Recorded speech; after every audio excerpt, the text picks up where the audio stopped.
ગયા અઠવાડિયે આપણે ચર્ચા કરી હતી ડીએલએફ એક સારો એવો આજે પણ ટ્રેડ કરી રહ્યો છે પોઝિટિવ ખાસ કરીને આ અઠવાડિયે હવે તમારી ક્યાં નજર રહેશે?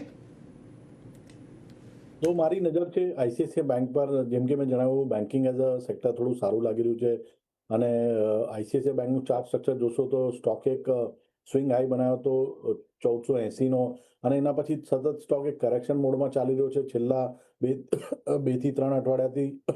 સ્ટોકે એક્ઝેક્ટલી 50 દિવસની મૂવિંગ એવરેજનો સપોર્ટ લઈને સ્ટ્રેન્થ બતાવી છે અને આજે વીકલી હાઈ બી સરપાસ કરી નાખ્યો છે. તો આઈસીઆઈસીઆઈ બેંકમાં કરંટ ભાવે કાં તો ઘટાડે બાય કરવાની સલાહ રહેશે. 1389નો સ્ટોપ લોસ રહેશે. પહેલો ટાર્ગેટ 1455નો અને બીજો ટાર્ગેટ રહેશે 1490નો.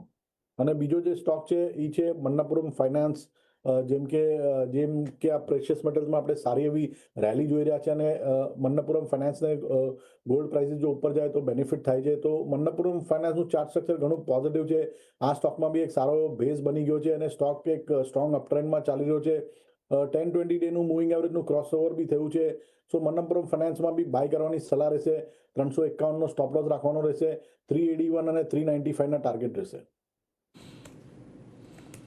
એટલે જો અહીંયાથી ખાસ કરીને બે જગ્યાએ પસંદગી છે. એક તો છે આઈસીઆઈસીઆઈ બેંક, ત્યાં આગળ તમે ધ્યાન રાખજો 1389નો સ્ટોપ લોસ, 1455 અને 1490ના લક્ષ્યાંક તમને અહીંયાથી આવતા જોવા મળી શકે છે.